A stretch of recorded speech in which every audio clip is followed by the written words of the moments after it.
В связи с решениями, принятыми Лукашенко и президентом Российской Федерации Путиным в рамках так называемого союзного государства, хотелось бы отметить следующее. Первое. Мы исходим из того, что Лукашенко утратил легитимность с 5 ноября 2020 года, в том числе и на принятие каких бы то ни было международно-правовых документов. В связи с этим заключенные Лукашенко 4 ноября 2021 года соглашения с Российской Федерацией являются юридически ничтожными и не могут быть признаны. Второе.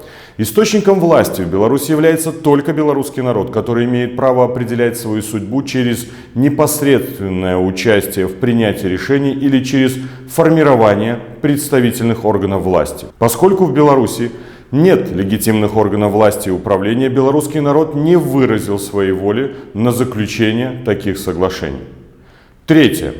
Мы исходим из заинтересованности белорусского общества поддерживать исключительно равноправные отношения со всеми международными партнерами. Четвертое. Российская Федерация совершает стратегическую ошибку, углубляя свое сотрудничество с лицом незаконным способом, удерживающим власть в Беларуси, что неизбежно ухудшает оценку белорусским обществом действий российских властей по заключению данных двусторонних соглашений. Главным принципом и безусловным приоритетом для нас является сохранение суверенитета и независимости Беларуси на основе исключительного права белорусов решать свою судьбу.